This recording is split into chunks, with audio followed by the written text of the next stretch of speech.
People talking about this. For more, we're going to reach out to Robert Siciliano. He is an identity theft expert with Hotspot Shield, joining us live from Boston tonight. Thanks very much for joining us. It's been quite a day. We heard President Obama say, look, Sony made a mistake. We can't have a society where dictators someplace start imposing censorship.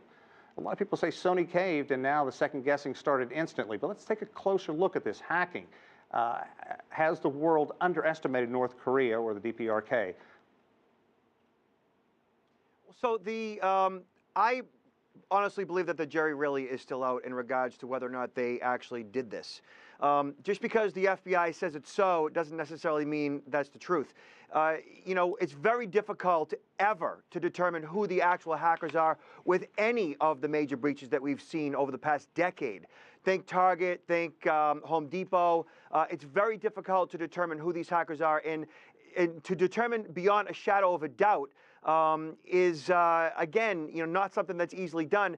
And it's very easy for the FBI to point the blame at, North Korea. They have nothing to lose. The FBI has nothing to lose by saying that that's the case. Yeah, Robert, I got to follow up on that, though. You're in the minority right now saying that North Korea could not be behind this.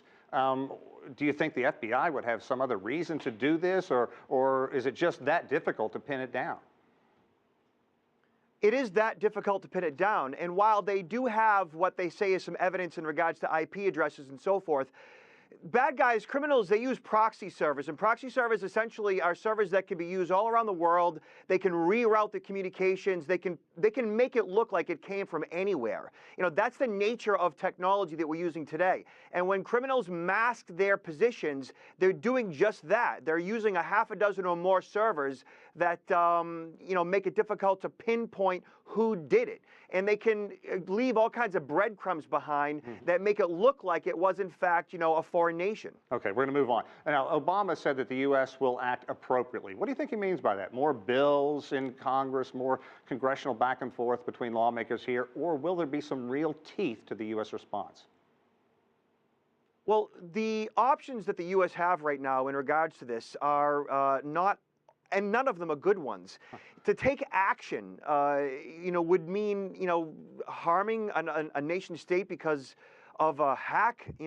I can't see how the U.S. has anything good that they can come out of this. At this point, I think that everybody involved just wants to make sure that it doesn't happen again, and it's gonna happen again. The technology is flawed. It's not 100% secure, and all of these corporations that are being affected, they certainly have to step it up. Now, what about Sony? Their CEO says they did not cave, his words. But it's hard to think this has been anything but catastrophic for them. And how do they pick up the pieces and move forward? Any major corporation that faces threats by criminal hackers when they expose data is always under the microscope as a result. And so it is in their best interest to make sure that something like this doesn't happen again. And often it is the worst thing that can happen to these organizations that sometimes is the best thing, which means that they then put their best foot forward, the right people, the right technologies to make sure that these things don't happen again.